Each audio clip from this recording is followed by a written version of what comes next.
भगवान बुद्ध ने कहा, महाराज कल मैंने आपको मेरी कुटिया से क्यों भगाया था पता है? आपने कहा कि आपके अगर पात्र में मैंने अपने घर का शुद्ध अन्न डाल दिया तो ये खराब हो जाएगा। उसी प्रकार जब तुम कल मेरे पास में आए थे तो तुम्हारे बुद्धि के कटोरे में भी संसार का गोबर लगा था, इसलिए मैंने उसमें ज्ञान नहीं डाला, नहीं तो मेरा ज्ञान भी खराब हो जाता। ये हमारी बुद्धि कितनी सी है, ये खोपड़ी में बुद्धि कितनी सी है, कितनी सी। अभी बुद्धि में भी संसार का गोबर भरा हुआ है, और ये गोबर भर करके अगर भगवान की कथा सुनेंगे तो ये कथा कहाँ से वहां पर बैठेगी? वहां तो पहले से गोबर भरा है। तो पहले हमको संसार के गोबर को धोना पड़ेगा, साफ करना पड़ेगा। साफ बुद्धि से जब हम यहाँ पर बैठेंगे तभी भगवान के राज की कथा हमें समझ में आएगी, ऐसे नहीं आएगी।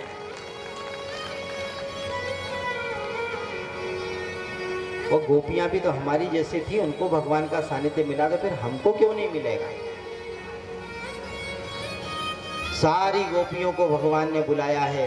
गोपियों को बुला करके सबसे पहले भगवान ने गोपियों का स्वागत किया है।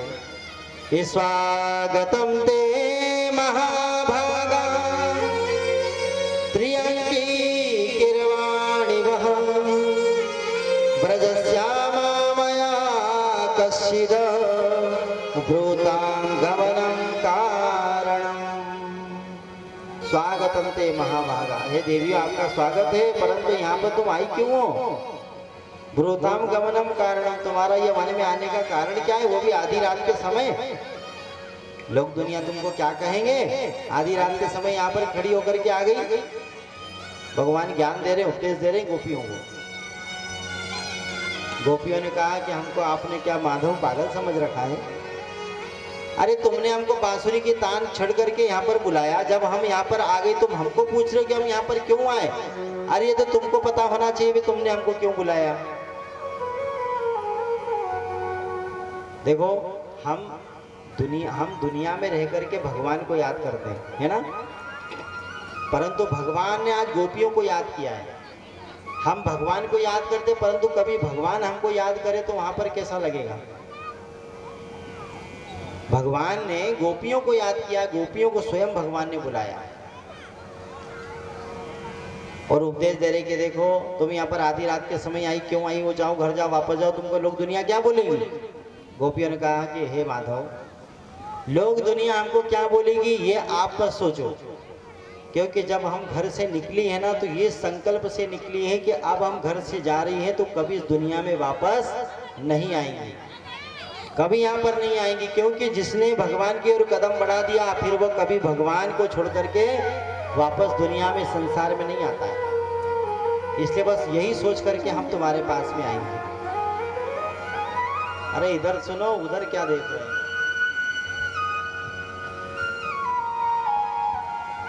छठवें दिन हो गया, समझाते समझाते सातवें दिन हो जाएगा, फिर भी नहीं समझी। जरा कोई नहीं हुआ कि आंखें ऐसी ऐसी डोलेगी इधर उधर। अरे चिपका लो, फेविक्विक लाए कि नहीं साथ में, एक डिब्बी ले आया करो। आराम से भी ध्यान में बैठना है, डाल करके थोड़ी थोड़ी डाल लो, ऐसे चिपक जाएगी, भी ध्यान में बैठना। भगवान के सामने तो ऐसी भक्ति होनी चाहिए, अहेतु की प्रतिहता। भगवान से कहने लगी, माधव आप इस बात की चिंता मत करो, हम किसे छोड़ करके आए, क्यों छोड़ करके आई? आपने हमें यहाँ पर बुलाया, सो हम केवल आपके पीछे यहाँ पर आपके भरोसे यहाँ पर आई हैं। भगवान ने कहा, देखो देवी, रात के समय ऐसा घर से बाहर निकलना आपको शोभा देता है क्या? गोपियों ने भगवान से कहा, प्रभु एक बात आपको बताएं, एक प्रश्न का उत्तर देना हमें जरा। एक स्त्री अपने घर में अपने पति के साथ में रहती है और उस पति को कहीं शहर जाना पड़ गया 10-15 दिन के लिए, और उसके पति ने उस स्त्री को एक फोटो दे करके गई कि देख देवी, मैं नहीं आता जब तक इसकी तो पूजा करना, मैं नहीं आता जब तक इसकी पूजा करना, और वैसा बोल करके चला गया। अब वह फोटो की ही पूजा कर रही है 8-10 दिन से, और अचानक उसके पति आ गए और दरवाजे पर आकर के आवाज दे रहे कि हे देवी दरवाजा खोल। तो उस स्त्री को क्या करना चाहिए? उस फोटो में लगे रहना चाहिए कि अपने वास्तविक पति के पास दौड़ करके जाना चाहिए, दरवाजा खोलना चाहिए? बताओ क्या करना चाहिए? तो भगवान कृष्ण ने कहा कि वो तो भाई स्वाभाविक बात है, जब उसका वास्तविक पति आ गया तो फोटो को पकड़ करके क्या है, बोले फोटो को छोड़ करके अपने पति के पास जाना चाहिए। तो गोपियों ने कहा कि भगवान हम भी तो यही कर रहे हैं, जो स्वामी हमारा घर में बैठा है वो केवल हमारी इस हाड़ मास के शरीर का पति है, हमारा जन्म जन्मांतर के पति तो आप हो जो कभी हमसे अलग नहीं होते। तो हम एक जन्म के पति को छोड़ करके आइए जन्म जन्मांतर के पति के पास। सर्वदेही नाम पति, सर्वदेही नाम का मतलब क्या होगा? सर्वदेही नाम यानी इस संसार में कण कण भी अगर है, जीव भी है, कण कण भी है, कण कण के स्वामी कौन है? जिन पर सबका अधिकार है। कण कण के स्वामी, मिट्टी में 1000 कण हो, गंगा जी में करोड़ों कण कण है, उनके स्वामी कौन है? भगवान है, उनके स्वामी भगवान है। एक जन्म में हम किसी के भी पद स्वामी बन सकते हैं, कोई भी हमारा स्वामी बन सकता है, परंतु जन्म जन्मांतर के स्वामी तो ठाकुर जी हैं। तो प्रभु हम सबको छोड़ करके केवल आपके लिए आए हैं, पर आप हमसे पूछ रहे हो। भगवान उनकी इस परीक्षा जब ली तो भगवान बड़े आनंदित हो गए। भगवान ने कहा देवियों तुम उत्तीर्ण हुई है, इसलिए भगवान उनके साथ में रास लीला करी। देखो रास का अधिकार कब हो? जब प्रेमास्पद का प्रेम पुष्ट हो। ये रास क्या है और इसका अधिकार कैसे मिलता है? बोले जब प्रेम पक जाए। हम आम को कब तोड़ते हैं? या फिर आम अपने आप कब टूटता है पेड़ से? कच्चे केरी को कितने भी आप पत्थर मारो, आपके पत्थर मारना व्यर्थ चला जाएगा, परंतु जब वह केरी पक करके आम बन जाती है, उसमें रस आ जाता है, तो उसे पत्थर मारने की आवश्यकता नहीं पड़ती, अपने आप टपक जाता है। और जैसे टपका और जैसे उठा के खाया तो उसका रस इतना मीठा लगता है, स्वादिष्ट लगता है कि आनंद आ जाता है। और एक आम होता है वो भूसे में दबा करके पका करके खाना, उसका स्वाद अलग रहेगा। जो अपने आप में प्राकृतिक रूप से पकेगा उसका स्वाद अलग रहेगा। तो हमारा प्रेम पुष्ट होगा तभी भगवान के वो रास का अधिकार हमें मिलेगा। तो ये प्रेम क्या है, अब इसको भी थोड़ा समझे। भगवान की प्राप्ति कैसी होती है, भगवान का सानिध्य कब मिलता है? बोले हमारा प्रेम पुष्ट होगा तब। हरि व्यापक सर्वत्र समाना, प्रेम ते प्रकट हुई मैं जाना। भगवान सब जगह है, परंतु प्रकट कब होंगे? बोले प्रेम पुष्ट होगा तब। तो हमारा प्रेम जब तक पुष्ट नहीं होगा, जब तक भगवान का सानिध्य नहीं मिलेगा, तो बोले प्रेम कैसे होता है? प्रेम कैसे होता है? बोले प्रेम अचानक हो जाता है। कब हो गया पता नहीं, बढ़ते बढ़ते बढ़ते बढ़ते अगाध हो गया, अनंत हो गया, पता नहीं चला। और जब वह प्रेम इतना बड़ा इतना बड़ा इतना बड़ा कि अपने प्रेमास्पद को पा लिया, यह प्रेम का गुण है बंधुओं। प्रेम कैसे होता है? बोले सरल होता है प्रेम। प्रेम कैसे होता है? बोले प्रेम करुण होता है। प्रेम करुण होता है, जैसे गोपियों ने किया था। करुण, करुण का मतलब दुखी, दुखी होता है प्रेम, जिसमें अपने प्रेमास्पद के लिए हमेशा आंसू बहाए जाते हो, वो प्रेम होता है। बड़े ध्यान से सुनना है, क्योंकि इसमें बहुत सारी बातें भी पता लगेंगी कि प्रेम क्या होता है। उसी प्रेम को संसार वालों ने प्यार कहा है, जिस प्रेम को भगवान ने गोपियों के लिए इस कथा में कहा है। ये भगवान के प्राण है, पंचम प्राण, ये 5 अध्याय रासलीला के। जिस प्रेम को गोपियों ने किया, उसी प्रेम को हमने संसार में प्यार की संज्ञा दी है। प्रेम का मतलब क्या होता है? प्रेम कितने अक्षरों से बना है? 2.5 अक्षर से, प, राधा और म। प का मतलब क्या होता है? बोले पवित्र। र का मतलब होता है रमण करना, और म का मतलब होता है मिलन। पवित्र रूप से रमण करते हुए जिसका मिलन हो जाए वो वास्तविक प्रेम है, और वह गोपियों ने किया है। पवित्र रमण करते हो, मन में कभी भी भगवान के लिए किसी विषय को नहीं रखा, किसी विषय को नहीं रखा। हर समय भगवान को हमेशा चाहना, हमेशा भगवान की ही लगन में लगे रहना, उसमें उन्हीं में रमण करना। बोले प्रेम कैसे होता है? बोले धीरे से होगा, एकदम धीरे से, धीरे धीरे होगा, धीरे धीरे धीरे धीरे बढ़ेगा और बढ़कर के इतना बड़ा हो जाएगा कि एक दिन अपने प्रेमास्पद को पा लेता है। वो होता है, ये प्रेम का गुण है जो धीरे धीरे धीरे धीरे बढ़ता है और बढ़कर के अपने प्रेमास्पद को पा लेता है। और प्यार क्या होता है? बोले प्यार एकदम से होता है, एकदम से प्यार होगा और धीरे धीरे धीरे धीरे धीरे कम हो जाएगा और कम होकर के खत्म हो जाएगा। ये प्यार है जो संसार में किया जाता है। और गोपियों ने जो किया वो प्रेम है। और आप देखो ना, सही बात भी तो व्यवहार में देखो आप, प्यार होता है कि नहीं ऐसे ही? किसी लड़के ने किसी लड़की से प्यार किया, बोले मैं तो प्यार करता हूँ। और काय का हाड़ मास का प्यार करता है? काय का प्यार? पहले तो बड़ी तेज गति से होगा, क्या भैया मैं तो प्यार करता हूँ, खूब डंका बजाएगा तो खूब नाचेगा तो फलाने ढिमके ढामके करते हैं आजकल के छोरा छोरी। और शादी के 10 साल बाद पूछे भैया क्या हाल चाल है, दोनों डंडे चला रहे एक दूसरे के ऊपर। ये आजकल का प्यार है, इसको प्यार कहा जाता है। जिसमें अस्त्र शस्त्र चलते हैं वो प्यार होता है, और जिसमें केवल वाणी में विराम होता है वह केवल प्रेम होता है, जो गोपियों ने किया। बोले राधा रमण सरकार की जय। रास का मतलब क्या होता है? प्रेम का मतलब प्रेम में एक दूसरे का हो जाना, यानी कि मैं नहीं और तू नहीं। और प्रेम कैसा होता है? गुण रहितम कामना रहितम प्रत्येक क्षणम वर्धमानम सूक्ष्म धर्मण भवरूपम। उसका कोई गुण नहीं होता। देखो प्रेम में कभी वासना नहीं होती है, प्रेम में कोई वासना नहीं होती है, और प्यार में वासना होती है। प्यार में वासना होती है, प्रेम में कोई वासना नहीं होती। प्यार का मतलब क्या होता है? प आधा य आ की मात्रा और र। देखो प का मतलब क्या होता है? पसंद किया, पसंद किया। या का मतलब याद रखा, और याद करके रास्ते लग जा, ये प्यार है। पसंद किया, फिर खूब याद किया, अब याद जब भर के वो रास्ते लग हो गया, ये प्यार है। और प्यार बहुत तेज गति से होता है बंधु। पहले तो ऐसा प्यार करेंगे, बाप रे बाप, शादी के पहले तो पूछो ही मत, दूल्हा दुल्हन को पूछो ही मत।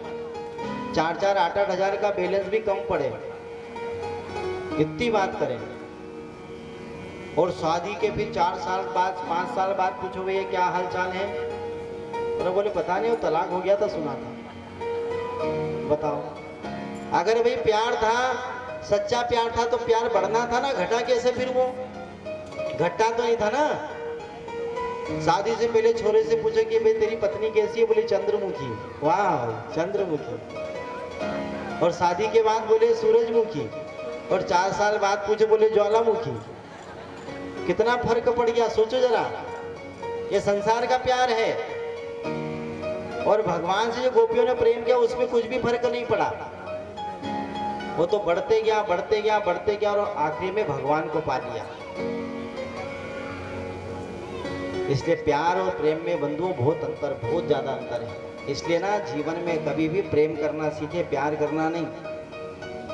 प्यार कभी नहीं करना, प्रेम करना। प्रेम अशुद्ध होता, प्रेम विशुद्ध होता है, और प्यार अशुद्ध होता है। प्यार में तलवारें चलती है, प्रेम में तलवार नहीं चलती। गोपियों ने भगवान से प्रेम किया तो उनके घर वाले तलवार लेके गए नंद बाबा के, तेरे छोरे को संभाल लेना। और कभी संसार में कोई हो जाए तो देख रहे तेरे छोरे को संभाल लेना रे, लड़ाई झगड़े हो जाएंगे। प्रेम में कोई मांग नहीं होती और प्यार में मांग होती है। ये जी सुनो, आज मुझे ऐसा ला करके देना, नहीं ला करके दे तो फुग्गा जैसा मुंह फूक जाए। मांग होती है प्यार में, प्रेम में कोई मांग नहीं होती। बड़ों के साथ में हो जाए तो स्नेह कहलाता है, बड़ों के साथ में अगर हो जाए तो स्वाभिमान कहलाता है, अपने के बरोबर वालों के साथ में हो जाए तो स्नेह मित्रता कहलाती है, अनुराग कहलाता है। अपने से छोटे वालों से प्रेम अगर हो जाए तो स्नेह कहलाता है, और वही प्रेम अगर भगवान से हो जाए तो वही भक्ति कहलाता है। इसलिए प्रेम में कभी कोई वासना नहीं होती, प्यार में वासना होती है। प्रेम में बोले प्रेमास्पद मिलता है और प्यार में प्रेमास्पद अपने से दूर हो जाता है। आजकल होते ना प्यार, बोले हाँ 1 साल हुआ और बोले ब्रेकअप हो गया, फिर दूसरे से हुआ फिर बोले ब्रेकअप हो गया, फिर तीसरे से हुआ बोले ब्रेकअप हो गया। और देखो तो भगवान से गोपियों ने प्रेम किया तो एक से प्रेम किया तो प्रेमास्पद मिले कि नहीं उनको? तो बंधुओं ये प्रेम है, ये भगवान की कथा हमें प्रेम करना सिखाती है, ये प्यार करना नहीं सिखाती। प्यार तो ये संसार वाले करते हैं। बोले राधा रमण सरकार की जय, जय जय श्री राधे, जय जय श्री राधे। इसलिए प्रेम गोपियों ने किया है। गोपी गोपी गोपी का मतलब बोले जिन्होंने गुप्त रखा, जिन्होंने अपने प्रेम को कभी भी भगवान से नहीं कहा कि हम तुमको प्रेम करती हैं, कभी नहीं कहा। भगवान ने कितनी बार बुलवाना चाहा, एक बार तो ये बोल दे। परंतु सच्चा प्रेमी तो वही है कि जो अपने मन में बात को रखे, अपने प्रेमास्पद को न बोले। तत् सुखे सुखित्वम इति प्रेम लक्षण में प्रेम का लक्षण है, मतलब जिसमें प्रेमास्पद की खुशी हो वही सच्चा प्रेम है। जैसे एक बच्चा और एक माँ, ये वास्तविक प्रेम है। देखो अगर सच्चा प्रेम देखना तो माँ और बच्चे के बीच में देखना। एक माँ अपने बच्चे को मान लो खिला रही है, वो खिलाते खिलाते खिलाते माँ जोर जोर से रोने लगी। अब माँ ने जैसे रोना चालू किया तो बच्चा जो 6 महीने का हंसने लगा, 6 महीने का बच्चा हंसने लगा, तो माँ जोर जोर से रो रही है और बच्चा हंसने लगा, तो माँ को क्या करना चाहिए? हंसना चाहिए कि ज्यादा रोना चाहिए? क्या करना चाहिए? अगर हमारे रोने से हमारे बच्चे को अगर खुशी हो रही है तो माँ और ज्यादा रोएगी, जिससे उसका बच्चा हंसेगा। यही सच्चा प्रेम है। मेरे रोने से जो तुझे आए हंसी, तो मैं रो रो के तुझे हंसाया करूं। ये है सच्चा वास्तविक प्रेम। अरे भाई छोटा बच्चा अगर हमारा है और अगर हम रो रहे कि करके, पर बच्चा हंसे तो हम चुपचाप थोड़ी रहेंगे, हम जोर जोर से रोएंगे कि हमारा बेटा और हंसेगा। ये सच्चा प्रेम है बंधुओं। ये गोपियां साक्षात प्रेम की मूर्तियां हैं। आज भगवान और वह गोपियां एक हो गई। जीव और जीवात्मा और परमात्मा का मिलन हो गया, वही रास हुआ। राधा जी भी आई, राधा जी ने भी रास रचाया। यहाँ पर भोलेनाथ जी आए, भोलेनाथ जी ने भी रास रचाया। श्री राधा रानी भी है, राधा रानी ने भी कृष्ण जी के साथ में रास रचाया। आइए हम भी 2 घड़ी मानसिक रूप से भगवान के रास की लीला का दर्शन करते हैं, जिसमें हमारी मीठी मीठी राधा जी का नाम लेते हुए सारी रास का आनंद लिया। ओ मीठे रस से भरियोनी ओ राधा रानी लागे, ओ महारानी लागे, ओ मन कारो कारो जमुना जीरो पानी लागे। मीठे मीठे राधा जी का नाम लेकर के सबने रास रचाया। आइए आप लोग भी बड़ा सुंदर यहाँ पर आनंद के साथ में रास रचाया।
खारो खारो यमुना जी भारी लागे।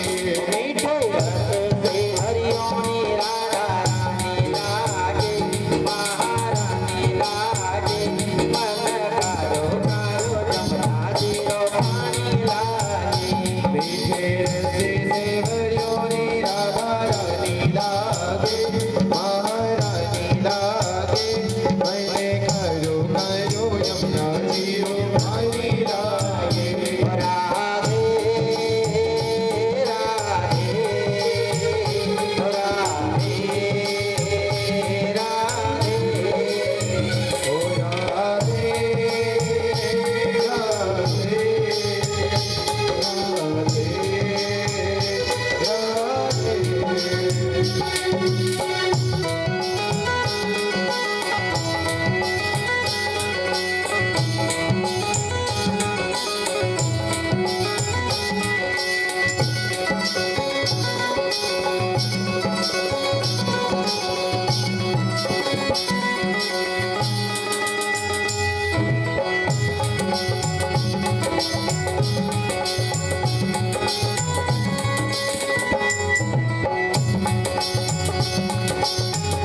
हरि बोल।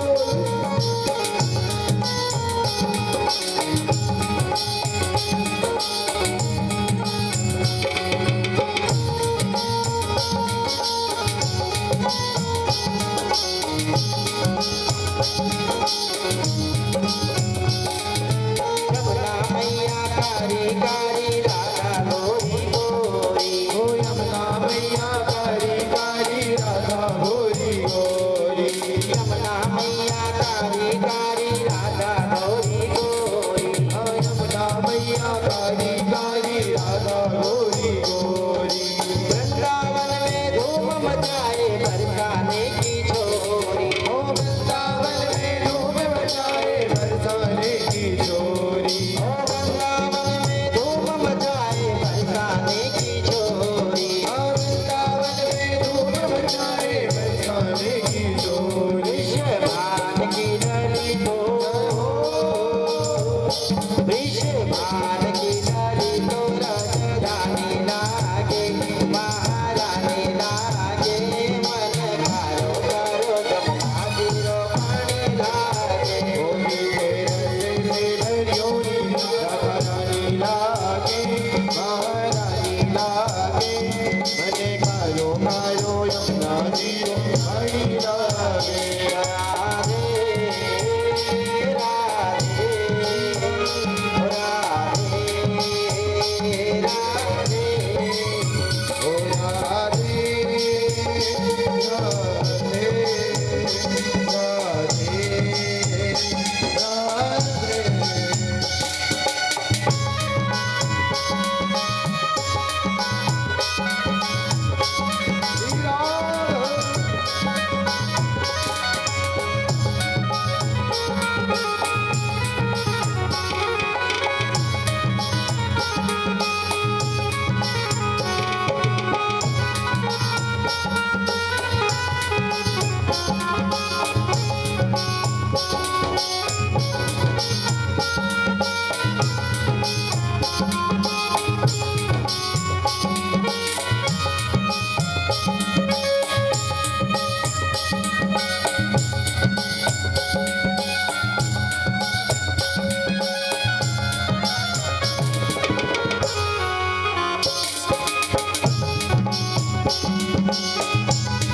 राम।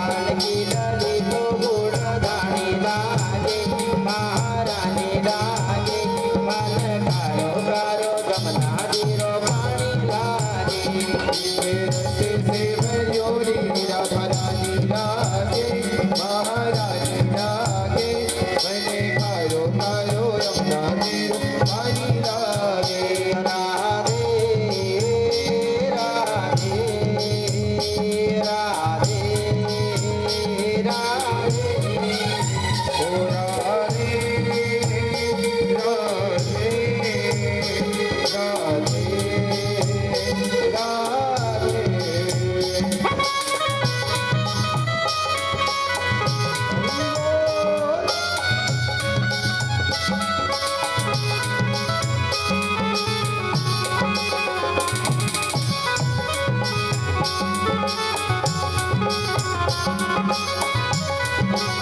नर आठोया।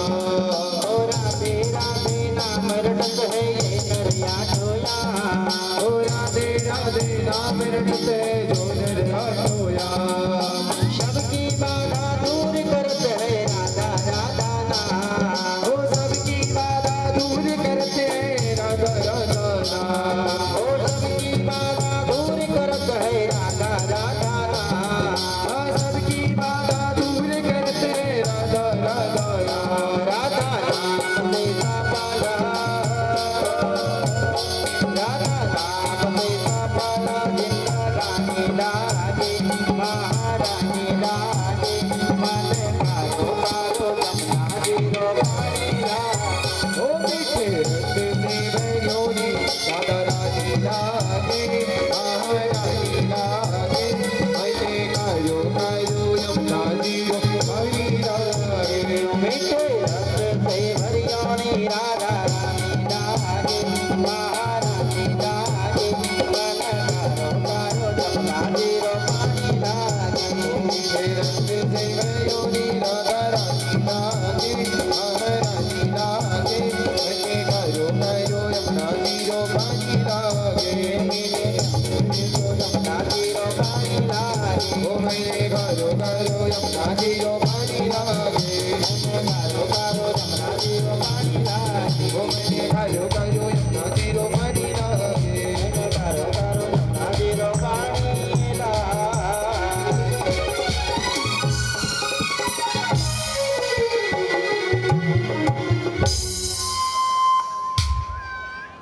ओ मैंने कारो कारो जमुना जीरो पानी लागे। अब धाप्या कि नहीं? अभी नहीं धाप्या है? अदा अभी तो थोड़ा आधा दिन अभी बाकी है और कल का भी दिन बाकी है। बड़ा प्रेम है भैया खंडवा में भगवान से सबको है, होना भी चाहिए भगवान से प्रेम। बोलवा के बिहारी लाल की जय। इस प्रकार भगवान ने सबको आनंद राश का दिया है। इधर कंस अपने राजमहल में बैठा विचार करता है कि मैं कृष्ण को कैसे मारूं, बलराम को कैसे मारूं। तो एक समय नारद जी के पास में आकर के कहते हैं महाराज एक काम करो, ये कृष्ण और बलराम को अपने पास किसी योजना के तहत बुलवाओ, और अगर यहाँ पर आ जाएंगे और जब अपने क्षेत्र में आ जाएंगे तो शत्रु को मारना बहुत सरल हो जाएगा। इसलिए महाराज एक काम करो, वो जो धनुष यज्ञ रखो उसमें कृष्ण बलराम को बुला लो निमंत्रण दे करके। कंस ने कहा वाह नारद जी आपने बड़ा अच्छा रास्ता बतला दिया। नारद जी को तो भगवान ने भेजा था कि इसकी बुद्धि को भ्रमित करो, कब तक ये बाल लीलाएं करूंगा, क्योंकि मुझे अपने माता पिता को भी आजाद करना है, कारागृह से मुझे बंदी गृह से उन्हें छुड़ाना है। तो अक्रूर जी को तैयार किया। बंधुओं अक्रूर जी आज कृष्ण और बलराम को लेने के लिए ब्रजमंडल में पहुंचे हैं, वृंदावन आए हैं मथुरा से। अक्रूर जी का भव्य स्वागत किया गया। नंदराय जी ने बड़ा स्वागत किया। नंदराय जी ने पूछा अक्रूर जी किधर आना हुआ? बोले हे नंदराय जी मैं आज तुम्हारे दोनों पुत्रों को लेने आया हूँ, कृष्ण बलराम को। नंदराय जी ने कहा अक्रूर जी मेरी यशोदा कभी भी अपने बच्चे को वहां नहीं भेजेगी कंस के यहाँ पर, इसलिए मुझसे तो ठीक है जो बात कर ली, परंतु यशोदा से कैसे कहोगे? रात्रि का समय हुआ बंधुओं, माता यशोदा पास में बैठी। माता यशोदा ने सबसे पहले देवकी वसुदेव के हालचाल पूछे। भैया देवकी वसुदेव के क्या हालचाल हैं? बातें चली। यशोदा मैया ने पूछा आज क्यों यहाँ पर आए हो, आना किधर हुआ? बोले भाभी मैं तुम्हारे दोनों पुत्रों को लेने के लिए आया हूँ। कृष्ण बलराम को जब ले जाने की बात करी तो माँ ने कहा हे अक्रूर जी भैया मैं अपने दोनों बच्चों को आपके साथ में कदापि नहीं भेज सकती, क्योंकि मैं अपने बच्चों को एक पल के लिए अपने आप से ओझल कभी नहीं करती। परंतु आज अक्रूर जी बार बार कहते कि भाभी भेजना तो पड़ेगा, क्योंकि कृष्ण बलराम की वहां पर आवश्यकता है। यशोदा बार बार मना करती है तो क्रोध में आकर के, गुस्से में आकर के, आवेश में आकर के अक्रूर जी ने कह दिया अरे यशोदा भाभी ये क्या बार बार तो कृष्ण को अपनी संतान बोल रही है? और तो क्यों मना कर रही है भेजने के लिए? क्या तेरी संतान थोड़ी नहीं है? अरे तेरी संतान नहीं है, ये तो वहां देवकी और वसुदेव की संतान है। यहाँ पर तो केवल यह वसुदेव जी से रख करके गए थे। इतने वर्ष के बाद पता चला कि कृष्ण मेरी संतान नहीं। माँ की आंखों में आंसू आ गए, रोने लगी। क्या कहा क्रूर जी?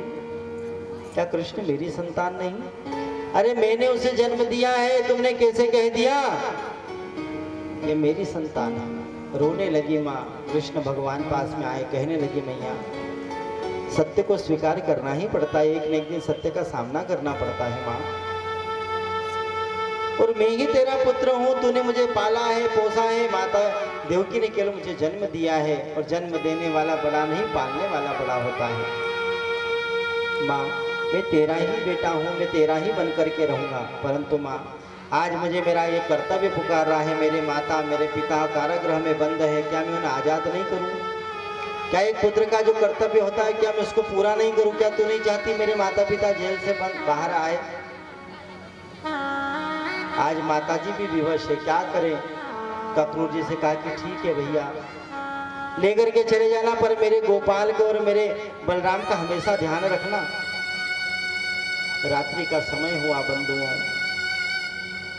रात भर कोई नहीं सोया महल में, आज क्योंकि भगवान सुबह जाने वाले हैं। गायों को पता चला, गाय भी रंभाने लगी कि कल हमारे भगवान हमें छोड़ करके चले जाएंगे, हम किसकी साथ में घास चरने के लिए जाएंगे, किसकी बांसुरी की तान पर हम नृत्य करेंगे। वो भी रोने लगे। सखाओं को पता चला, गोपियों को पता चला, सारी गोपियां रात में आकर के महल के समक्ष खड़ी हो गई। कहने लगी जरा देखते हैं कन्हैया तो हमें छोड़ करके कैसे जाएगा। सबके सब रास्ता रोकने लगे, परंतु प्रातः काल हुआ, भगवान को माँ तैयार करके रथ पर पहुंचाने के लिए गई। सारी गोपियां रो रही है, हे कन्हैया हमें छोड़ करके मत जा, हे कन्हैया हमें छोड़ करके मत जा। भगवान के लिए बार बार रो रही, परंतु भगवान कहते हैं गोपियों तुम नहीं चाहती कि मैं अपने कर्तव्य को पूरा करूं? गोपिया कहती है भगवान आप जाओ, आपको कोई मना नहीं कर रहा है, परंतु जाते जाते एहसान करके जाओ। जा रहे हो ना तो हमारे प्राण भी लेकर के चले जाओ, क्योंकि आपके बिना मैं पल नहीं जी पाएंगे। ये वही गोपियां जो भगवान को एक पल के लिए, क्षण के लिए भी दूर अपने आप से नहीं करते।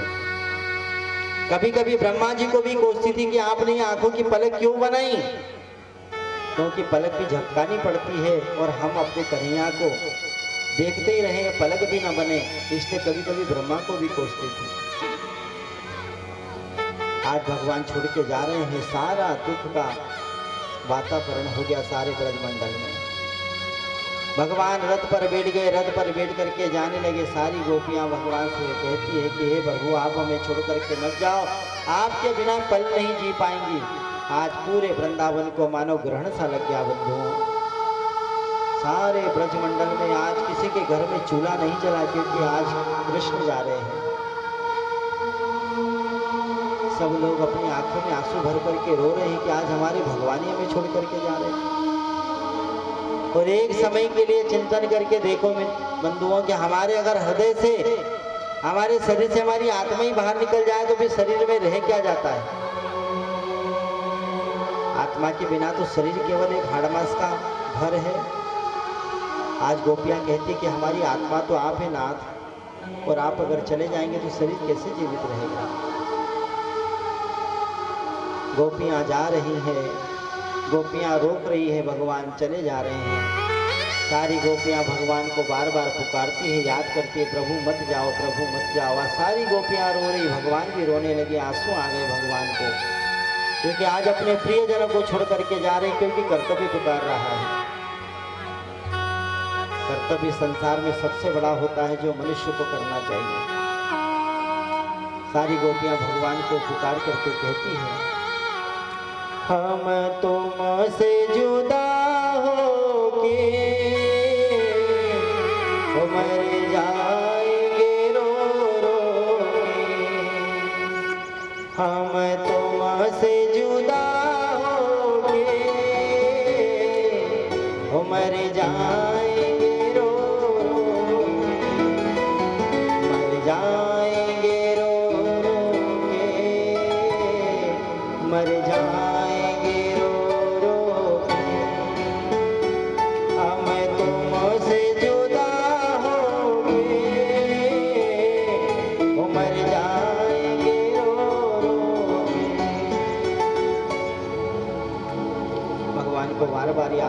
रही है, आंखों में आंसू भर करके रो रही, भगवान आप मत जाओ हमें छोड़ करके।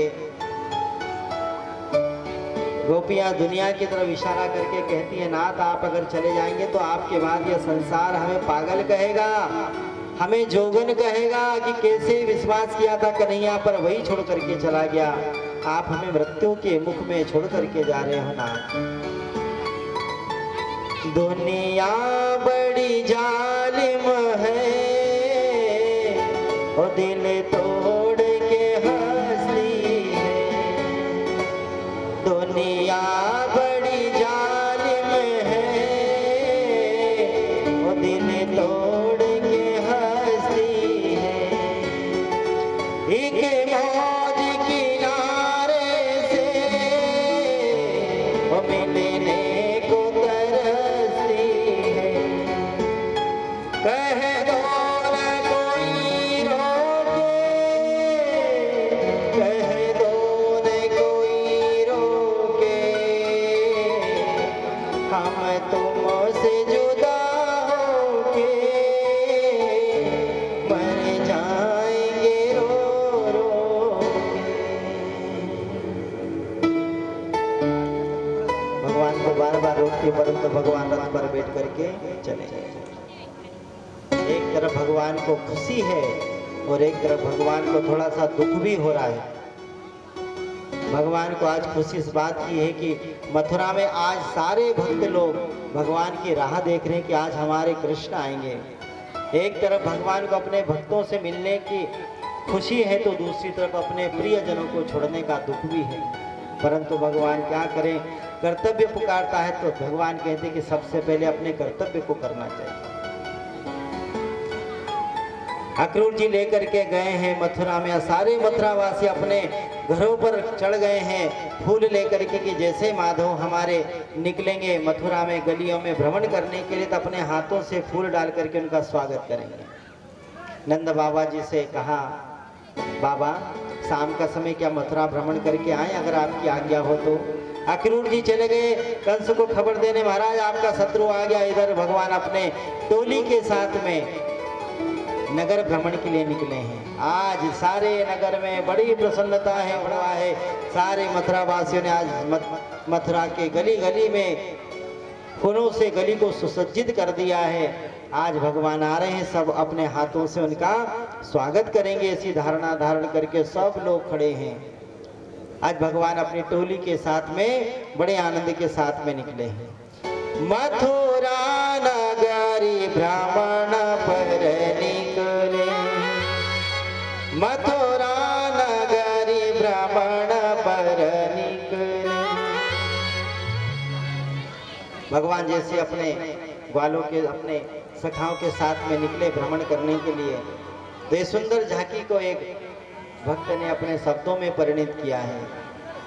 मथुरा नगरी भ्रमण कर निकले, संग सखा बलदाऊ चलते। बलदाऊ जी भी साथ में चले हैं इस भागवत जी भगवान भी यहाँ साथ में निकले हैं, बलदाऊ जी भी साथ में निकले हैं और सारे सखा साथ में निकले। और आज जैसे गलियों में निकले तो सबका भगवान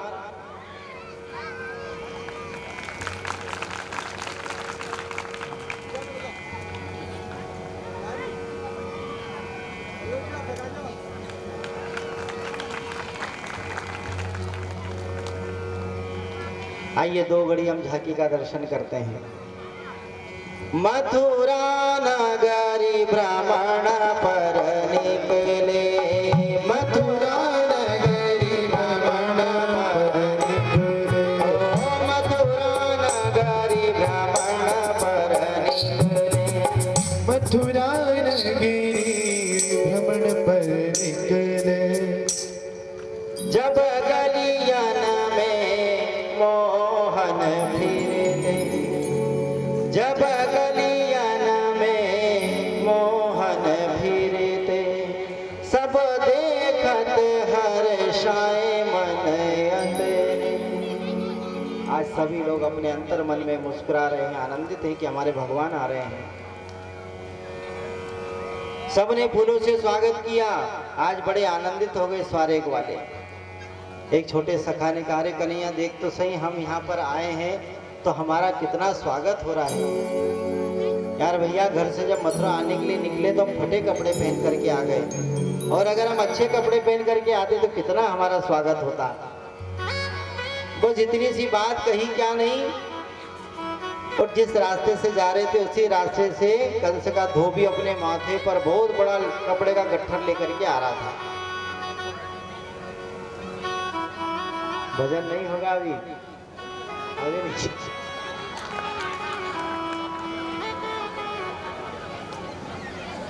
अभी करेंगे ना थोड़ा भजन, फिर आनंद भी लेंगे भजन में।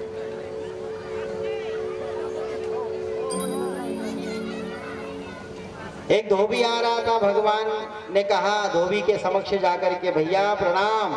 धोबी ने कहा, क्या बात है। ये धोबी कौन था? बोले कंस के यहाँ पर कपड़े धोता था। अब उसके यहाँ का भोजन खाए तो उसकी व्यवहार भी वैसी उसका। क्या बात है, मुझे क्यों रोका? भगवान ने अपने विनम्र वाणी से कहा, भैया ये आपके पास में जो कपड़े हैं ना, थोड़े से कपड़े हमारे सखाओं को दे दो, हम घूम करके आएंगे तो वापस कर देंगे। धोबी ने कहा, ऐसे कैसे तुमको दे दें? ये हमारे राजा के कपड़े हैं, ये तुम्हें नहीं देंगे। और वैसे भी तुम 3-3 फीट के, हमारे राजा 6-6 फीट के, ये कपड़े तुमको नहीं आएंगे। और तुम कहाँ जंगल में रहने वाले, गाय चराने वाले, और हमारे राजा के कपड़े तुमको दे देंगे भिखारियों को? भगवान से सहन नहीं हुआ। भगवान कहे कि मुझे अगर कोई बोल दे तो मैं सहन कर सकता हूँ, परंतु मेरे भक्तों को अगर कोई दुखी कर दे तो उसको जीवन पर्यंत मैं कभी क्षमा नहीं करता। बलराम जी ने कहा, अरे कन्हैया, ये धोबी को तुमने पहचाना है कि नहीं? कौन है? बोले वही धोबी है जिसने माता सीता के ऊपर लाछन लगाया था। उस वक्त तो मर्यादा में था, कुछ नहीं बोल पाया, परंतु अब तो थोड़ी मर्यादा में, तूने बड़े बड़े राक्षसों को सल्टाया, फिर इसको क्यों छोड़ रहा है? इसका भी उद्धार कर भैया, बहुत दिन हो गए इसको कपड़े धोते धोते, अब इसका भी उद्धार करो और जाओ और आराम कर। भगवान ने अपना हाथ उठाया, एक हाथ घुमा करके जैसे गर्दन पे दिया तो गर्दन धड़ से अलग और उसके प्राणांत हो गए। भगवान ने उसका उद्धार कर दिया। रजकम कचित्याम रंगकार गदाग्रजे, ऐसे गदा के जैसे हाथ उठा करके, हाथी के जैसे गर्जना करके एक उठा करके दिया, उसके प्राणांत हो गए। सारे सखाओं ने जैसे जैसे कपड़े छीने छपटे और पहन लिए, सारे सखाओं ने पहन करके तैयार, अब फिर गलियों में चलने लगे। अब वो राजा के कपड़े, राजा 6-6 फीट के, यार ये 3-3 फीट के तो कपड़े पीछे रगड़ा है तो धूल उड़े। तो छोटे सखा ने कहा, रे कन्हैया जरा पाछे देख, ऐसा लग रहा है जैसे वृंदावन से मथुरा में झाड़ू लगाने के लिए आए हो, बहुत ज्यादा धूल उड़ रही है। बोले कन्हैया, अगर ये छोटे कभी हो जाए तो बड़ा आनंद होगा। भक्त अगर भगवान के लिए कुछ कार्य करें और अगर भगवान न करे, ऐसा हो नहीं सकता। उसी मथुरा में कुरुसेन नाम का दर्जी था, कुरुसेन नाम के दर्जी के यहाँ पर गए, भगवान का परम भक्त था। भगवान से कहा, प्रभु क्या सेवा करूं? बोले काम करो, मेरे भक्तों के कपड़े छोटे कर दो।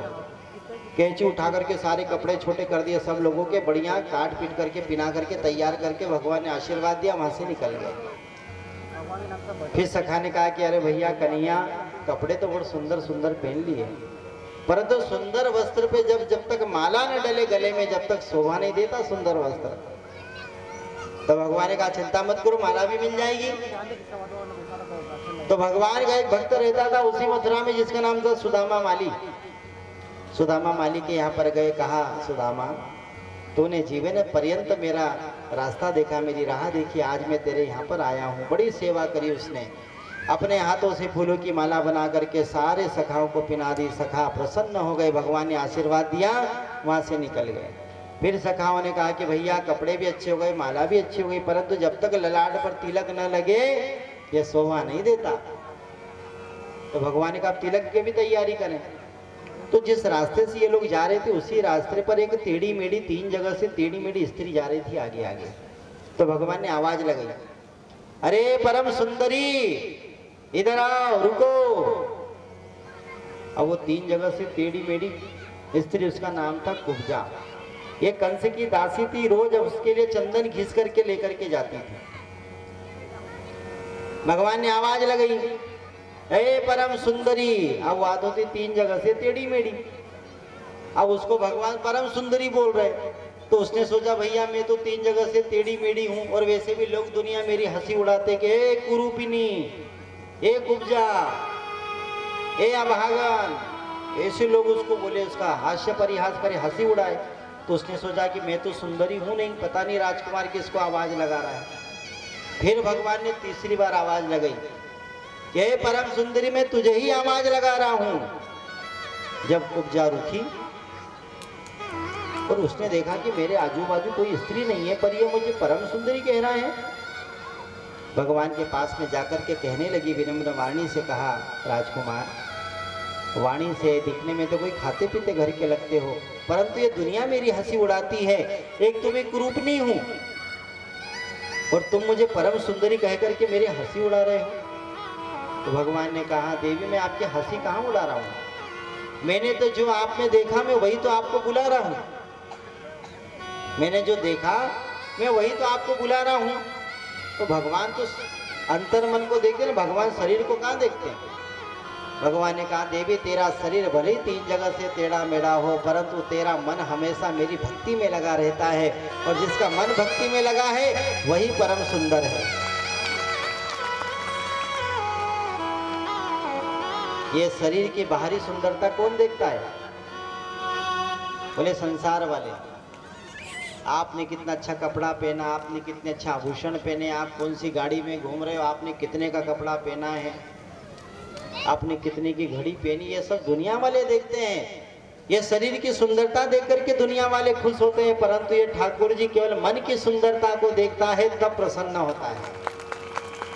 और ये बाहर की सुंदरता इतने मायने नहीं रखती है, ये तो 2 दिन में निकल जाती है, परंतु हृदय की सुंदरता जीवन पर्यंत बनी रहती है, जीवन पर्यंत बनी रहती है। एक छोरी की शादी हुई, घर में बहू आ गई। शादी के 1 दिन पहले दुल्हन बड़ी सुंदर दिख रही थी, बड़े बड़े सोने के कड़े उसने पहने थे। जैसे दूसरा दिन हुआ और दूसरा दिन होते ही उस घर के आंगन में एक स्त्री पोछा लगा रही थी। जिस छोरी की शादी उसने सोचा कि हो सकता कोई नौकरानी होगी बेचारी, मेरी माँ ने को बुलाया होगा उसको। अब वो पोछा लगा रही थी। अब जैसे वहां से निकला तो उसने उसके हाथों में सोने के कड़े देखे, तो उसने कहा ये कड़े तो मेरी पत्नी के हैं, ये नौकरानी के हाथ में कैसे आए। तो पास में आया, उठा करके 2 थापड़े लगा दिए, 2 थप्पड़ लगा दिए। मेरी पत्नी के कड़े लेके भाग रही थी, तो कौन है? उतनी देर में उसकी माँ आ गई और माँ ने कहा, क्यों रे बहू को तूने क्यों मारा? बोले क्या बात कर दी है, मेरी पत्नी है। बोले हाँ ये तेरी पत्नी है। बोले रात को तो बड़ी सुंदर दिख रही थी, दूसरे दिन नौकरानी बन गई। ये होता है संसार का श्रृंगार, एक दिन में निकल जाता है, एक दिन में रानी तो दूसरे दिन में नौकरानी। ये संसार का श्रृंगार है बंधुओं, पल पर निकलता रहता है, परंतु जिसने एक बार अपने हृदय में भगवान नाम का श्रृंगार कर लिया वो जीवन पर्यंत बना रहता है। उसका हृदय हमेशा भगवान में लगा रहता था। इसलिए भगवान ने उससे कहा परम सुंदरी।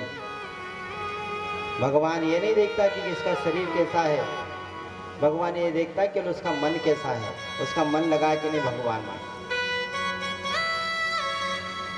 कौवे के पंख पे चाहे जितने भी हीरे मोती सोना चांदी मूंगा पन्ना लगा दो, हीरे जड़ दो पड़ तो रहेगा कौवा, वो कभी हंस नहीं बनेगा। कभी बनेगा हंस? वो कौवा कितना भी कुछ पहन ले परंतु रहेगा तो वो कौवे का कौवा। इसलिए कोशिश ये रहे कि जीवन में हंस बनने की हम कोशिश करें। भगवान ने कहा कि देवी तुम्हारे हाथ में क्या है? बोले मेरे हाथ में चंदन है। बोले देवी ये चंदन हमारे ललाट पर लगा दो। ऐसा कहते हैं कि भगवान को चंदन जो लगाता है ना तो भगवान बड़े प्रसन्न हो जाते हैं, बहुत प्रसन्न होते हैं भगवान। जैसे चंदन लगाया तो भगवान प्रसन्न हो गए। प्रसन्न होकर के भगवान ने वो सुंदर मन वाली का शरीर भी सुंदर बना दिया। भगवान ने ऐसी कृपा करी कि उसकी 3 जगह से टेढ़ी मेढ़ी शरीर पर भगवान ने ऐसी चोट लगाई दाढ़ी के ऊपर कि 3 जगह से टेढ़ी मेढ़ी सुंदर स्त्री बन करके भगवान के लिए आनंद के साथ में नाचने लगी। और कहने लगी आज तो मुझे मन का मीत मिल गया। और मन का मीत मिला तो कौन प्रसन्न होकर के नहीं नाचेगा है। तो मुझे मिल गया, और मुझे मिल गया मन का मीत, ये दुनिया क्या जाने, क्या जाने भाई क्या जाने, क्या जाने भाई क्या जाने। ओ मुझे मिल गया मन का मीत, ये दुनिया क्या जाने। आज कुब्जा को मन का मीत मिला तो कैसी प्रसन्न होकर के नाच रही है। आइए हम दो बड़ी आनंद लेते हैं भगवान के भजन का।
कि दुनिया क्या जाने। कुब्जा पर भगवान ने कृपा करी और भगवान कंस के महल में पहुंचे, जहां पर वह धनुष रखा था। भगवान ने धनुष को तोड़ा। कंस को पता चला, क्योंकि कंस को ये जब धनुष मिला था, भगवान महादेव ने धनुष को दिया था, तो कह भी दिया था कि जो धनुष तोड़ेगा वो फिर तुझे नहीं छोड़ेगा। धनुष टूटा तो अब भयभीत होने लगा।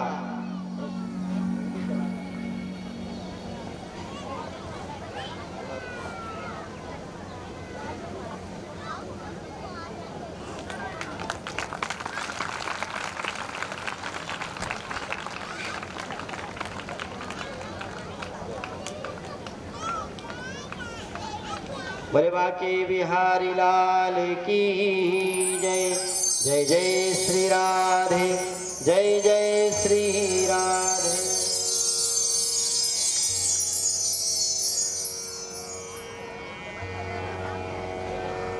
धनुष को भगवान ने तोड़ा, वापस अपनी कुटिया में आए। सवेरे फिर गए कंस के यहाँ पर सभा में, तो बड़े बड़े योद्धाओं के साथ में बलराम जी ने युद्ध किया, भगवान कृष्ण ने युद्ध किया, और कंस मामा के पास जाकर के भगवान खड़े हुए। मामा जी, अब मैं आ गया हूँ।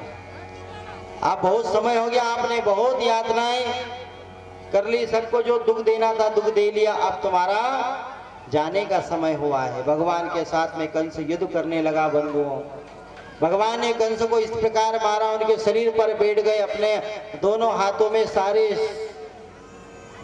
बल को लेकर के भगवान ने जैसे मुष्टि का प्रहार किया, तो पल भर में ही कंस के प्राण अंत हो गए, प्राणांत हो गए, उसके प्राण निकल गए। भगवान ने सारी धरती को अधर्म से साफ कर दिया। यही तो अधर्मी था सबसे बड़ा कंस, तो भगवान ने समाप्त कर दिया। दोनों भाई ने इसके एक एक पांव को पकड़ा, घसीटते यमुना जी में लेकर के विसर्जन भी कर दिया। इसकी दो पत्नियां थी, अस्ति और प्राप्ति। अपने पिता के पास में दौड़ करके गई, पिताजी पिताजी, आपके जवई को कृष्ण बलराम ने मार दिया। मगध देश का राजा जरासंध, जरासंध ने कहा कि मैं नहीं छोड़ूंगा आप दोनों को, मार डालूंगा दोनों कृष्ण बलराम को। इधर भगवान कारागृह में गए, जाकर के अपने माता पिता के पास में गए, माता पिता को कारागृह से मुक्त किया। माँ ने अपने पुत्र को अपने सीने से लगा करके लाड़ प्यार किया। बड़े आनंद के साथ में अब मथुरा में सबके सब रहने लगे। भगवान इसी बीच में अवंतिकापुरी में गए। अवंतिकापुरी में जाकर के भगवान ने विद्या अध्ययन ग्रहण किया। 64 दिन में 64 कला प्राप्त करके अपने गुरु जी को गुरु दक्षिणा में उनके पुत्र को देकर के वापसी मथुरा आए। मथुरा में रहने लगे। जरासंध ने मथुरा पर कहते हैं 17 बार आक्रमण किया। कितने बार? 17 बार। भगवान ने 17 बार मथुरा पर आक्रमण किया। जरासंध ने, भगवान ने हर बार इसे मार करके वापस भगाया। देखो भगवान कितने चतुर हैं, भगवान की लीला देखिए। भगवान ने 17 बार तक जरासंध को नहीं मारा। बहुत ध्यान से सुनना ये कथा। 17 बार आक्रमण करने के लिए आया, परंतु भगवान ने सारी सेना को मार दिया, परंतु जरासंध को नहीं मारा। क्यों नहीं मारा? कि जरासंध एक बार सेना लेकर के आया, भगवान ने उसको मार दिया। अगर भगवान उसको एक ही बार में मार देते तो 17 बार फिर वो जो सेना लेकर के आता, वो सेना को कैसे मारते भगवान? क्योंकि अधर्मियों का भगवान को नाश करना था। भगवान को ये पता था कि अगर मैं जरासंध को नहीं मारूंगा तो ये बार बार सेनाओं को लेकर के आएगा, अपने बीच में जो छुपी सेना उनको ले लेकर के आएगा। भगवान ने सोचा कि जब तक ये सबको न मार दूं, मैं इसे नहीं मारूंगा। और वैसे भी जरासंध को कोई मार नहीं सकता था, इसको ऐसा वरदान था। इसने ऐसा वरदान मांग करके रखा था कि केवल गुप्त भगवान को ही पता था इसका वरदान। क्योंकि जरासंध को युद्ध में कितने बार मारा और इसके 2-2 टुकड़े कर दिए गए, फिर भी इसके टुकड़े शरीर के चिपक जाते थे। इसको ऐसा वरदान था, तो भगवान ने इसको भीम के हाथ मरवाया था। एक समय कृष्ण भगवान और अर्जुन और भीम जरासंध के यहाँ पर गए, तो ब्राह्मण का रूप लेकर के गए। ब्राह्मण का रूप लेकर के गए तो जरासंध से कहा, महाराज भिक्षा दो। जरासंध ने कहा कि आइए महाराज, भिक्षा अवश्य दूंगा। बोले बताओ आपकी क्या इच्छा है? तो भिक्षा में क्या मांगा भगवान ने? बोले ला तेरे प्राण दे दे। जरासंध ने एक बार भी नहीं सोचा और कह दिया ब्राह्मण से, जो भगवान ब्राह्मण बन करके गए, जी महाराज प्राण भी दे दूंगा, पहले परंतु पहले घर में तो आओ। अरे प्राण भी ले लेना परंतु घर में तो आओ। और आप कैसे ब्राह्मण के ब्राह्मण होकर के प्राण मांग रहे हो? आप ब्राह्मण नहीं हो सकते, क्योंकि ब्राह्मण कभी भी किसी के प्राण नहीं लेता। इसलिए महाराज अपने वास्तविक रूप में आओ, आप है कौन और आप मेरे प्राण मांग रहे हो? जब भगवान अपने असली रूप में आए, जब अर्जुन, भीम और भगवान कृष्ण समक्ष आए, तो जरासंध ने भीम के साथ में युद्ध किया था।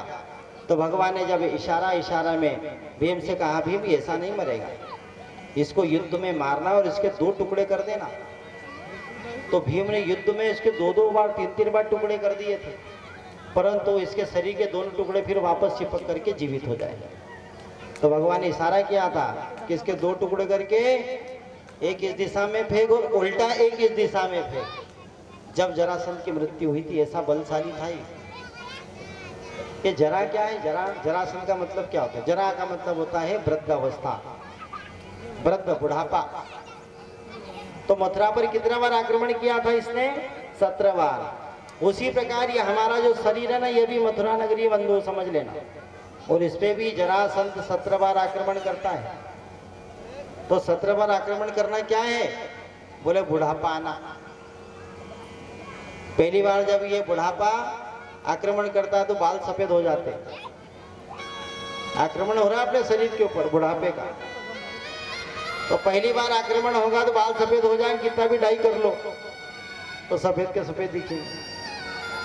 दूसरी बार बुढ़ापा आक्रमण करता है तो आंखों से कम दिखाई देना प्रारंभ हो जाता है, फिर गुम नंबर का चश्मा पहनो या फिर चाप लो इधर उधर। तीसरी बार जब आक्रमण होता है तो हमारे शरीर पर झुर्रियां पड़ने लग जाती है, चमड़ी सिकुड़ने लग जाती है। चौथी बार आक्रमण होगा, हमारे शरीर में दर्द इत्यादि वगैरह प्रारंभ हो जाते हैं। 5वीं बार आक्रमण होगा, हमारे दांत टूट जाते हैं। 6वीं बार होगा, कानों से सुनाई देना कम हो जाता है। 7वीं बार होगा, नजरों से दिखना बंद हो जाएगा। ऐसे 17 बार आक्रमण होता है। और जब 18वीं बार आक्रमण होता है तो भगवान जैसे रण को छोड़ के भागे थे, हम दुनिया को छोड़ करके सीधे स्वाहा। भगवान ने कहा अपना धाम बना लिया, समुद्र के बीचों बीच भगवान अपने धाम को पहुंच जाते हैं और मनुष्य फिर भगवान के धाम पहुंच जाता है। 18वीं बार जब आक्रमण होता है, भगवान रण को छोड़ के भागे तो रण छोड़ कहलाए। द्वारकापुरी में आकर के भगवान ने सुंदर अपनी सोने की द्वारकापुरी बनाई। भगवान आनंद के साथ रहने लगे। बड़े भाई का विवाह हुआ, रेवत की पुत्री रेवती के साथ में भगवान बलराम जी का विवाह हुआ। भगवान से पूछा क्यों भैया तुम्हारा क्या? भगवान ने कहा अपना टेंशन मत लेना, अपन तो कैसे भी उठा के ले आएंगे। और जो घर में बड़े छोरा उसका टेंशन, छोटे का तो टेंशन ही, उसकी सेटिंग कहीं ना कहीं रहती है। भगवान ने कहा भाई अपना टेंशन मत करना, क्योंकि भगवान की साक्षात स्त्री व लक्ष्मी विदर्भ देश के राजा भीष्म के यहाँ पर रुक्मणी का अवतरण लेकर के आई थी। यही भगवान की पत्नी बनी रुक्मणी। इनके 4 पुत्र थे रुक्मी सहित, और इनकी एक बहन थी रुक्मणी। रुक्मणी के सामने नारद जी ने भगवान के इतना गुणगान गाया था भगवान श्री कृष्ण का, तो मन ही मन में उसने भगवान श्री कृष्ण को अपना पति मान लिया कि अब तो मेरे यही पति बनेंगे। परंतु बड़े भाई का ऐसा विचार था कि मेरी बहन का विवाह शिशुपाल के साथ में हो, जो रुक्मणी को पसंद नहीं था, बिल्कुल पसंद नहीं था। मुझे नहीं शादी करनी है शिशुपाल के साथ, मैं तो केवल भगवान कृष्ण से ही शादी करूंगी, द्वारकाधीश से शादी करूंगी। तो एक दिन भगवान को पति रूप में पाने के लिए देखो यही रुक्मणी माता कात्यायनी के मंदिर में गई। माता कात्यायनी के मंदिर में जाकर के भगवान से माता जी से प्रार्थना करती कि हे माँ, मैं तुम्हारे दरबार में आई हूँ, और मैंने सुना है कि आप हमेशा अपने भक्त की कामना पूरी करते हैं और हमेशा आपने इच्छित वर दिया है सबको। इसलिए माँ आप भी मुझे इच्छित वर देना कि मेरे कृष्ण ही मेरे पति बने, मुझे पति रूप में प्राप्त हो। माता जी ने आशीर्वाद दे दिया कि जा, तुझे कृष्ण ही पति रूप में प्राप्त हो। अब भगवान के पास में संदेश कैसा पहुंचाया जाए, कैसा संदेश पहुंचाया जाए भगवान के? भगवान तो द्वारकापुरी में और ये महाराष्ट्र में अमरावती के पास, तो कैसे संदेश पहुंचाए? तो पहले समय में टेलीफोन तो थे नहीं, पहले समय में पत्र लिखे जाते थे। क्या लिखे जाते थे? पत्र। तो माता जी ने भगवान कृष्ण को संदेशा देने के लिए पत्र लिखा। इधर देखो, उधर मत देखो, वो तुमको देखेगा, उसको तुम मत देखो। वो कैमरा चल रहा है कि सबको नजर रखेगा कौन क्या कर रहा है, जो सो रहा है उसका भी पता चल जाएगा। तो माता रुक्मणी ने पत्र लिखा भगवान को। अच्छा देखो, पत्र लिखने का भी कितना ध्यान रखना पड़ता है ना। तो माता जी ने पत्र लिखा रुक्मणी ने, और पत्र में लिखा हे श्याम सुंदर। क्या लिखा? हे श्याम सुंदर। फिर माता जी को विचार आया कि अगर मैंने श्याम सुंदर लिखा तो भगवान क्या सोचेंगे कि शादी से पहले पति का नाम ले रही, शादी से पहले पति का नाम ले रही। फिर ऐसा मन में विचार हुआ कि लिखूं हे पति देव। फिर मन में ऐसा विचार है कि भगवान क्या सोचेंगे, शादी से पहले पति बोल रही है, तो क्या लिखा जाए? तो भगवान का प्यारा सा नाम आज रुक्मणी मैया ने रखा है, हे भुवन सुंदर। क्या रखा नाम? हे भुवन सुंदर। इसलिए भगवान का एक नाम भुवन सुंदर भी है। बड़ा प्यारा पत्र लिखा। और वैसे भी देखो, भारतीय सनातन धर्म में पति का नाम नहीं लेती। जो पत्नी होती पति का नाम क्या लेती है अपने भारतीय संस्कृति में? कि लेती है? नहीं, आजकल तो लेती है, पुरानी डोगरियां नहीं लेती। उनसे पूछो तुम्हारे पति का नाम क्या, तो बोले वो मैं नहीं बताऊंगा। और आजकल तो सब नाम से चलता है कि नहीं? आजकल तो नाम नहीं ले तो काम ही नहीं चले। और पहले समय में फलाने के पापा जरा इधर आओ, वैसा काम चलता था। आजकल तो सब नाम चलते हैं, है कि नहीं? कोई जाकर के अगर बैठो अपन, और जाकर के बैठे ने फिर वहां पर वो घर की भाई आवाज लगाएगी, हाँ राकेश जरा इधर आओ।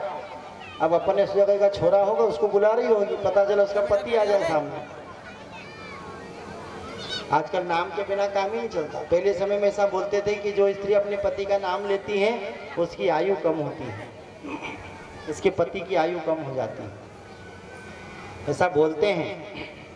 और वैसे भी नाम नहीं लेना चाहिए, अब कभी भी अपने पति का नाम नहीं लेना चाहिए। उसके पीछे कारण है। पति कौन है? बोले परमेश्वर। पति कौन है?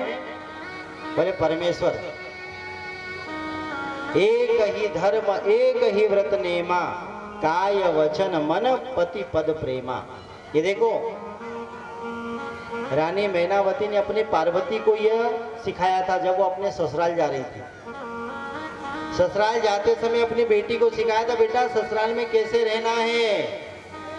ये शिव महापुराण कभी आप सुनना, उसमें एक माँ ने अपने बेटी को सिखाया है कि बेटा अपने ससुराल में कैसे रहना। तो देखो पार्वती को जब भोलेनाथ के यहाँ पर विवाह के बाद में आई तो कभी उनके बीच में विवाद हुआ था? वो कितने प्रेम से। आप लोग महिलाएं जो भी उपवास करती हैं, आपको पता है, आप जितने भी उपवास करती हैं, जितने भी उपवास आप करती हैं, वो उपवास माता पार्वती ने किए हैं।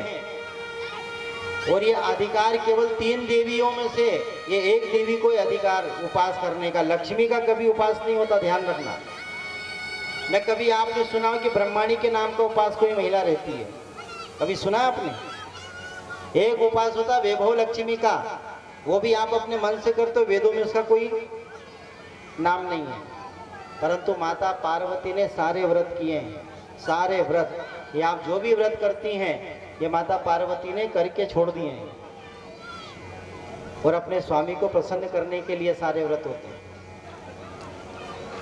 इसलिए एक ही धर्म एक ही व्रत नेमा, काय वचन मन पति पद प्रेमा। बोले वचन से भी, बोले अगर नाम लेते हैं तो पति की आयु थोड़ी धीरे धीरे धीरे कम होने लगती, क्योंकि वो सम्मानीय है। हमारे परमेश्वर है तो परमेश्वर को ऐसे कैसे कोई नाम से बुला लेगा? हे राकेश जरा इधर आओ। ऐसा थोड़ी नाम नहीं लेना चाहिए, कुछ भी सम्मानीय नाम ले लो, कुछ भी कह दो, परंतु नाम नहीं लेना। भगवान का भी रुक्मणी जी ने नाम नहीं लिया। और वैसे भी नाम देखो, एक बार एक अम्मा जी जा रही थी ट्रेन में बैठ करके, अब उसका स्वामी है तो टिकट लेने में देर हो गया, अब वो नीचे रह गया और उसकी पत्नी बैठ गई ट्रेन में। अब उसने जैसे तैसे पीछे की बोगी को पकड़ा और डब्बे में बैठ गया। अब आगे डब्बे में वो डोकरी और पीछे में डोकरा। अब टीटी आया, टीटी नागरी पूछा अम्मा जी टिकट बताओ। अम्मा जी का टिकट तो उनके पास। बोले किनके पास? बोले उनके पास। बोले किनके पास? बोले फलाने के पापा के पास। बोले किसके पापा के पास? बोले मेरे छोरे के पापा के पास। बोले कहाँ है? बोले पाछड़ी बेटा। अच्छा उनका नाम क्या है? बोले नहीं बताऊँ। अरे टीटी ने माथा पकड़ लिया, बोले डोकरी ये तो बता कि तेरे पति का नाम क्या? बोले नहीं नाम नहीं बताऊँ। बोले अब नाम नहीं बता तो पता कैसे लगाएंगे? तो डोकरी ने कहा कि वो उनका नाम तो ऐसा है कि वो जिससे गाड़ी चलती है और जिससे गाड़ी रुकती है वो उनका नाम है। टीटी ने कहा कि उनका नाम ब्रेक है। बोले नहीं नहीं ब्रेक नहीं है, बोले जिससे गाड़ी चलती है जिससे गाड़ी रुकती है। अब टीटी ने कहा कि भाई गाड़ी तो ब्रेक से चलती है या फिर एक्सीलेटर से चलती है, तो एक्सीलेटर है तेरे पति का नाम।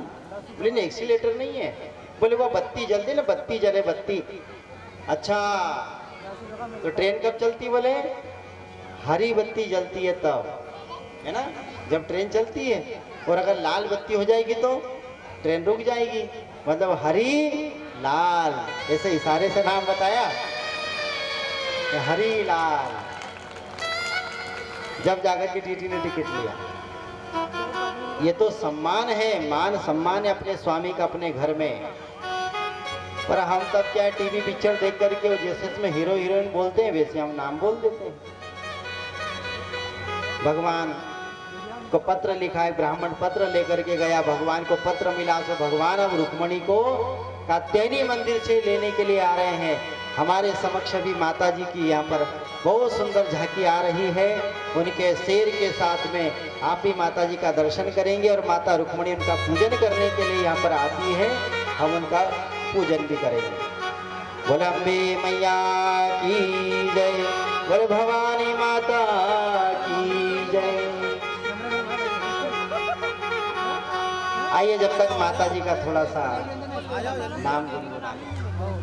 जब माता जी का तो नाम गुनगुना लेंगे भाई। 2 दिन से मुझे एक बात बोली जा रही, बोले गुरुदेव, बोले वो आप एक भजन गाते हैं, बोले वो रेल छुट्टी जाएगा बाजार वाला।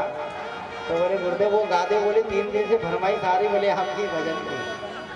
तो आइए थोड़ा वही गुनगुना लेते हैं, भगवान नाम का बाजार कर लेते भैया, है कहीं उठ न जाए। इसलिए ये मौका मिला है सत्संग का, और ये सत्संग का बाजार कहीं उठ न जाए। इसलिए आइए जरा 2 घड़ी भगवान नाम की रेल में भी बैठे। ओ जल्दी करीला,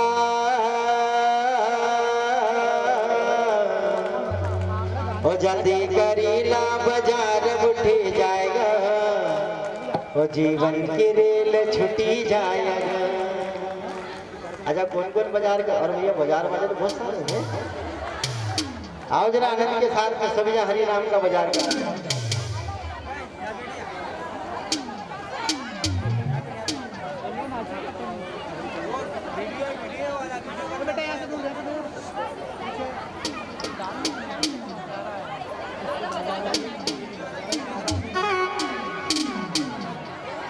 आइए हमारे बीच में माता जी की झांकी भी आ रही है। बड़ी सुंदर झांकियों के साथ में भगवान का दर्शन करेंगे। जब तक आइए 2 घड़ी भगवान का भजन गुनगुनाते हैं।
छुट्टी